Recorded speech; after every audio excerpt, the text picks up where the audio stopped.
Campbell and Rafaela Margovac. He's going to speak to us about ultra-long gamma ray bursts. Thank you. So again, my name is Louis Johnson, and this is my project called ultra-long gamma ray bursts. I did my research with Atish Campbell and Rafaela Margovac, and I'm part of the SAO Astronomy Intern Symposium program. So right here, what we're seeing right here is a artist's depiction of what we believe happens when a gamma ray burst what happens.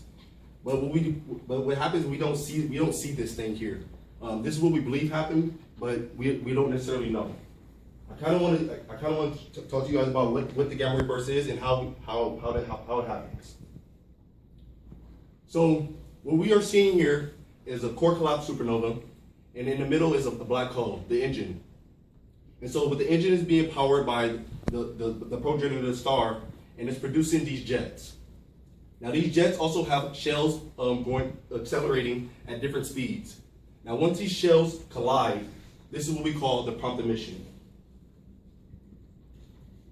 And so this is a Batsy catalog that organizes gamma ray bursts by the duration of the gamma ray emission. On the left side, we have short gamma ray bursts would last less than like 2 seconds. And short gamma ray bursts have different progenitors than long gamma ray bursts.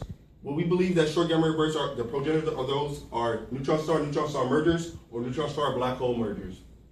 But I'm really not focused on the short gamma ray bursts. What I'm really focused on is the long gamma ray burst, which we believe is core collapse supernovae. This model was created in 1993 and is accepted up until a few years. Recently, we now think that there's a new class of gamma ray bursts called ultra-long gamma ray bursts, which my GRB 1505 18A will be classified as.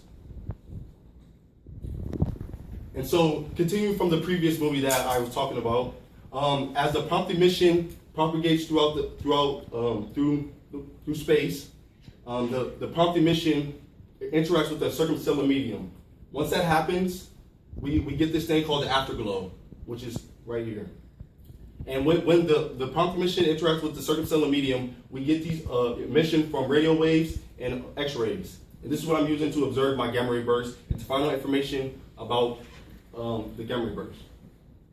And so my goals for GRB 1505-18, which is also a very nearby GRB with the redshift of 0.256. I want to understand the emission properties. I want to understand what the what are the progenitor of the GRBs, and also obtain some physical properties about the GRB and of their environment.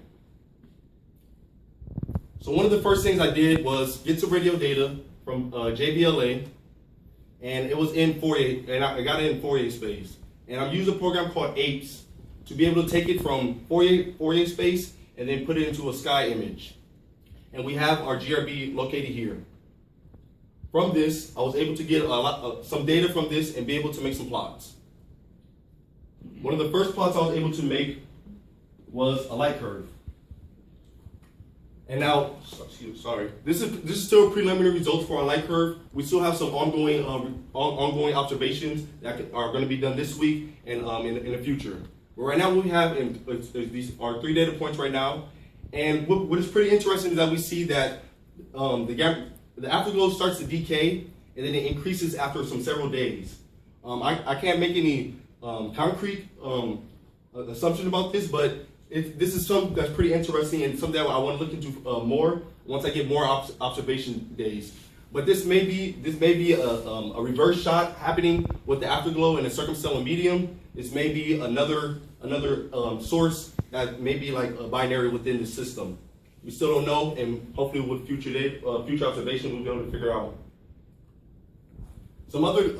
Also from the APES data, I was also able to make a spectrum. And in this spectrum, we were able to find the velocities of the afterglow, and also some of the kinetic energy. The velocity we labeled in Lorentz factor of around 10. What this means is that the afterglow or the burst is moving at relativistic speeds, what we expect from gamma ray bursts. Also, the kinetic energy is of 4 times 10 to the 49 ergs, which is kind of intermediate for this gamma ray burst.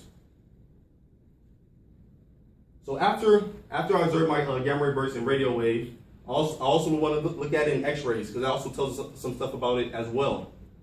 And so what I did was I took some information off of Swift XRT website, and I was able to make a light curve. I fit a power law to this light curve because I wanted to find out the temporal decay index. I want to find out how fast this gamma ray burst decayed after the gamma ray burst interacted with a certain stellar medium. And so what that is this exponent here, which is around negative, or what is around 1. And that's a pretty it's not so steep a decay, and that means this gamma ray burst is also really soft in the X-rays. Also, from my X-ray observations, I was also able to make a spectrum as well. And in this spectrum, I also wanted to fit a power law to this. But we also see that there's a lot of absorption in our gamma ray burst, which means that there's a lot of stuff around my gamma ray burst that is absorbing some of the emission that's coming from it.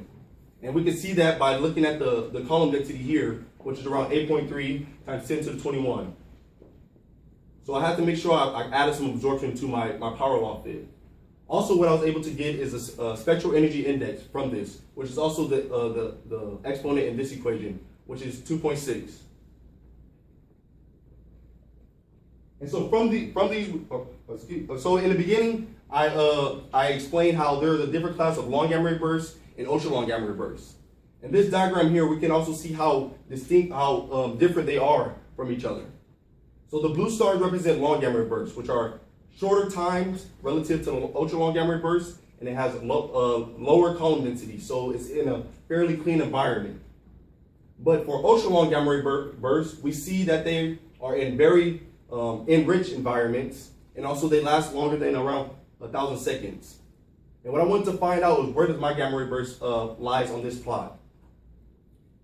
And we find out it lies right here, and which is confirming that my GRB is an ultra long gamma ray burst, and also confirming that there are two separate classes between long gamma ray bursts and ultra long gamma ray bursts. And from this plot, we can also find out some physical properties about the gamma ray burst, and also see how physically different the long gamma ray bursts are from the ultra long gamma ray bursts, which is a pretty unique result. And so just to kind of highlight some of the results that I got in my research, I was able to find that my gamma ray burst is kind of an intermediate energetic gamma ray burst. It's not one of the healthiest ones, but it's not too weak of a gamma ray burst. I was also able to find out that it's in a high density environment, which may be adding to why it's such an ultra long gamma ray burst. Maybe the gamma ray took a long time to be able to come out this high density environment, which made it ultra long. I also found out that the afterglow or the jets were also relativistic. And then I was also able to identify a class of low redshift ultra long gamma ray bursts. I forgot to mention in the previous slide that all the red GRBs and ultra long, the red stars and the blue stars are also at very nearby redshift, less than 0.5. And so I mentioned I needed some future work. We're going to be following up on Swift. And once the X-rays get too faint for Swift, we'll be following up on Chandra. And also we're going to do some observations on JVLA. We got about 10 to the 7 seconds on each of those observations. And what I also want to do is have some better calorimetry.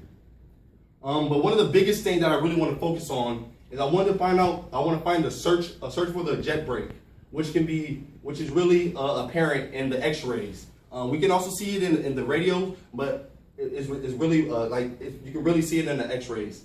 And what the jet break will tell us, because right now the energy that I told you guys about was the isotropic energy, meaning that we think that this gamma ray burst is exploding spherically.